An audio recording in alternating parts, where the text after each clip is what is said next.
nakapurumang parang tibod na mayroon siyang butas at ito rin yung maliit. So magkapareho sila ng ukit. Ang pagkakaibahan lang yung butas nila tsaka yung laki. Yung butas nito na maliit nandito sa gilid, yung malaki nandito sa gitna. Yun pala guys, pag mayroon kayong nakita nito, so ang ibig sabihin nito guys, tibod, no, mga coins. Ayun, ayun guys, paa nga guys, paa siya. Tapos dito mayroon siyang mga so doon sa ibabaw niya malapat siguro guys. Ito ang ibig sabihin nito ay basta ganito guys, parang paa siya, no? Parang kumbat. So pag nakakita pala kayo nito guys, ito tsaka dito, susukatin nyo siya kasi ang ibig sabihin nito guys, travel. Pag paa nakita nyo, kahit anong paa, kaliwa mo o kanan, travel siya, travel.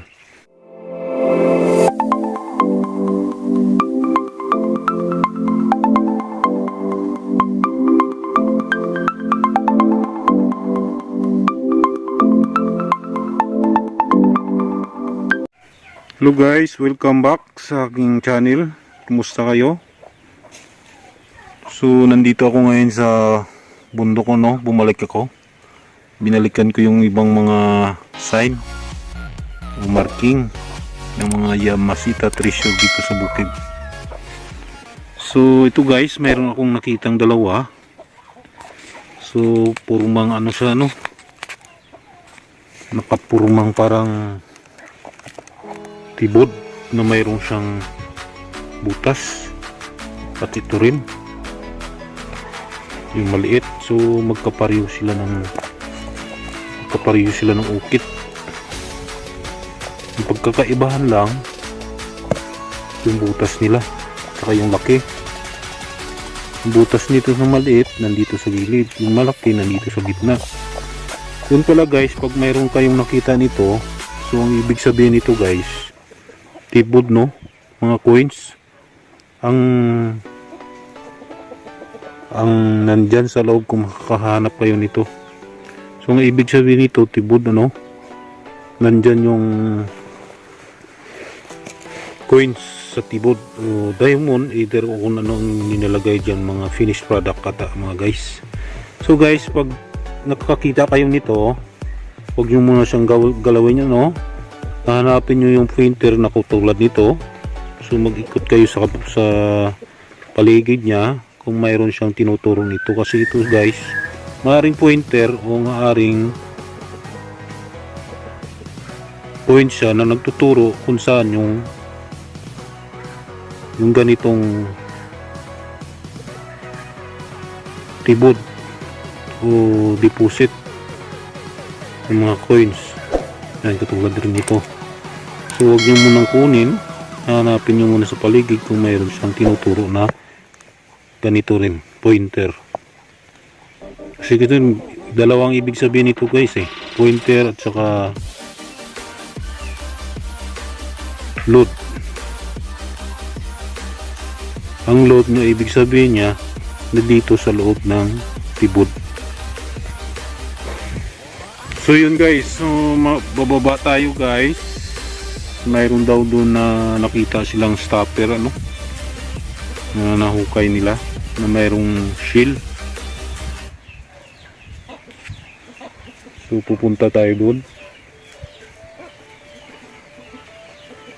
So let's go. So daanan muna natin guys yung ano,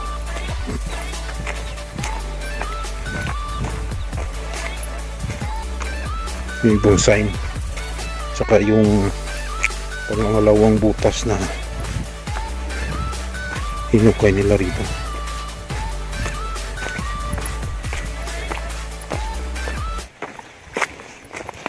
So pababa tayo, no. So mapapansin nyo dito guys, wala naman malaking kahoy, kaunti na lang kasi dati raw dito may maraming malalaking tayo dito tulad ng Nara. Sabi ng mga kaluluwa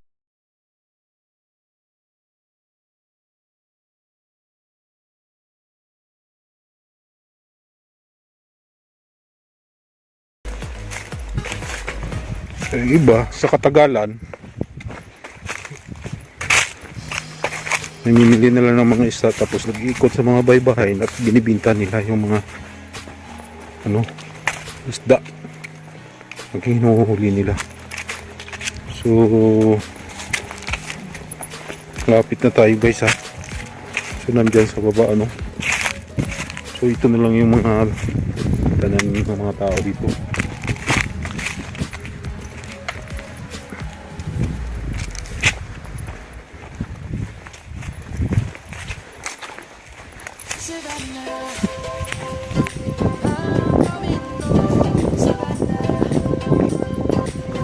Mayroon daw dito guys na nahukay nila mayroong shield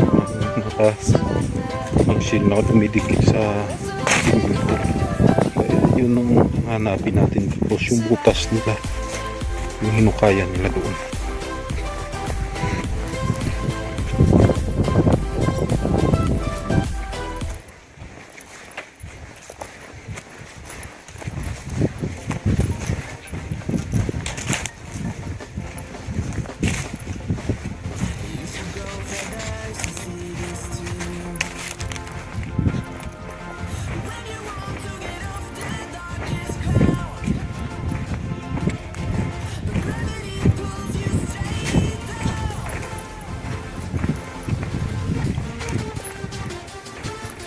So nandito na tayo guys sa lokasyon na ito.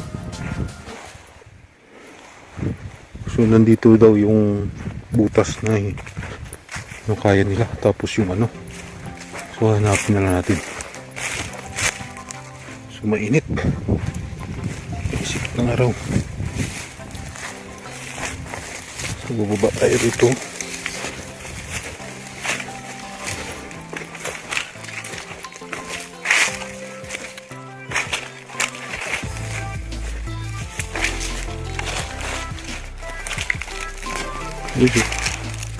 Parang siminto to guys kita mo yan, sinuhos na siminto yes, yan yung mga sinaunang hapon pa yan, yung Japanese cement. So titignan natin dito yung guys yung mga marking. So ito siya, yan, ayusin natin. So yan guys, parang siya, ito parang paa. So mapapansin siya guys, parang paa dito to yan. Kaso dito guys malapad, so butol. So ikutin natin siya para makita natin. Ayun guys, paa nga guys, paa siya. Tapos dito mayroon siya mga pwede doon sa ibabaw niya malapad. Siguro guys ito ang ibig sa nito ay basta ganito guys, parang paa siya parang kumbat. So pag nakakita pala kayo nito guys, ito tsaka dito, susukatin nyo siya kasi ang ibig sabihin nito guys, travel. Pag paa nakita nyo, kahit anong paa, kaliwa mong o kanan, travel siya, travel. Susukatin nyo ito ng kung ilang inches ito, equivalent of 1 inches, 1 meter na siya guys. Sa isang inches na ilang inches na yan, so equivalent ang 1 inches equivalent of 1 meter na siya. So susukatin ito simula rito hanggang dito, yan. Kasi ang ibig sabihin yan, travel. Kung saan nakatutok yung niya, pointer niya, ito doon sukatan kung ilang meters.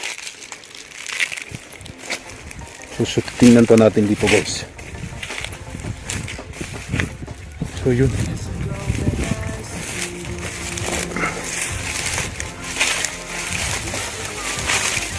So ito guys, ang marking na mayroong engrave. Mapasin nyo yan. So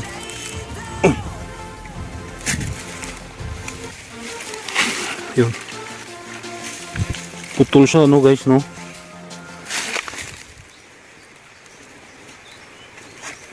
Putol. Ayan. Ito nakaway siya, tapos na engrave sa pupunta rito. Itong maliit nakaway rin siya, tapos diretso rito. Ito guys, kung ito yung Y nya, tapos magtuturo dito yung tulis. So ibig sabihin kasi nandun yung papunta, doon tayo pupunta. Kasi itong tulis niya dalawa ang tinuturo.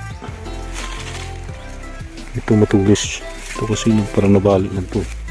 Ito, so doon tayo.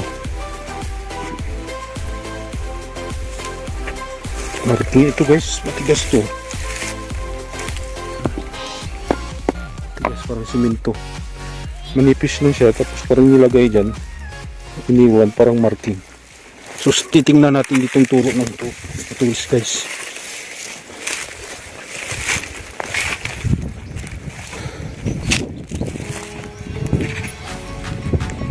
So tugma guys, kasi dito dati yung malaking mangga yung tinuturo doon, yung doon tayo galing, dito yung mangga. So ibig sabihin dito sila nagukay, tama, dito nga sila nagukay guys eh. So magaling rin yung mga kilatis nila, sinukay nila, yan.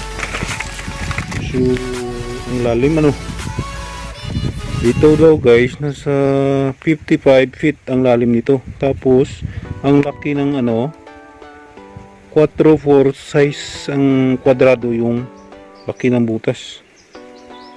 So dati guys, dati daw dito mayroong malaking punong mangga ito, dito paikot.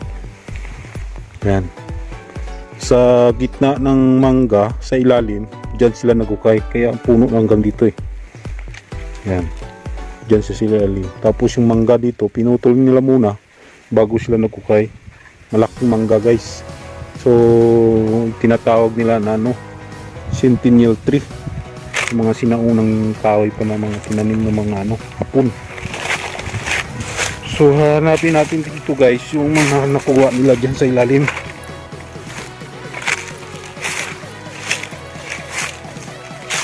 So, mainit.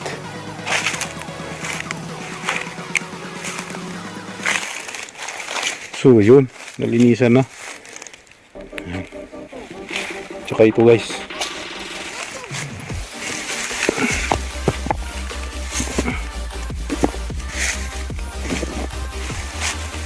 yan o. So mapapansin nyo dyan guys, parang kamay siya nakaganon ano. So ibig sabihin nito guys, Buddha no, Buddha. Mayroong Buddha dito guys na binaon yung Yamashita. So hindi ko alam ang ano nito, basta ibig sabihin yan Buddha. Tutol na kamay mo. Yan. Yan sa okay guys, oh, yan, nakapayo siya. Tutol siya, talagang sinadya siya. So ikutin natin.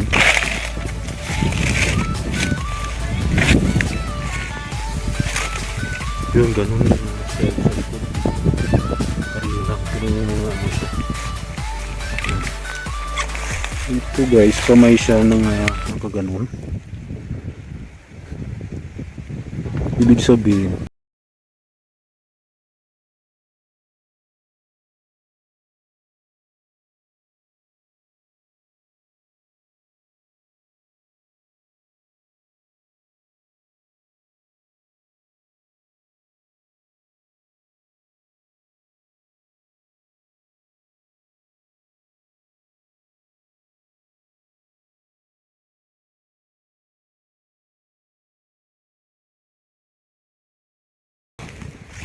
nakuha nila na statue sa ibabaw na may shell.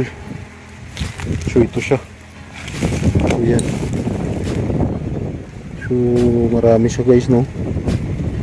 Nakuha gawa nila daw doon sa ibabaw ng stopper. Hindi ko lang alam guys kung nakakuha sila dyan. Kasi may mga sign. Tapos possible naman yung mga nakakuha nila. Tulad nito, shield na nakadikit sa simento. Siguro guys, ito pagkagawa nila, nilagyan lang muna nila ng ano, no? Ng shield na ganoon. Tikit kasi guys, oh. Tikit oh. Tikit yung mga shield. Nilagyan nila ng mga shield ng ganoon, tapos binuhusan ng simento. Ito, ng simento to guys, oh. Yan, simento. Ito ka, ano guys, no? Ito ng mga sinunang mga tao noon, ng mga Japanese, marami silang paraan na dapat na ano gagawin nila. Saka tibay ng mga simento nila guys, so patigas. Ito. Yan. So yun lang guys, no? So yun lang guys, maraming salamat sa inyo sa papanonood ng aking video. So please subscribe and like sa aking video, at saka po pakipindot na rin po yung bell button para po ma-update ko kayo sa susunod kong video.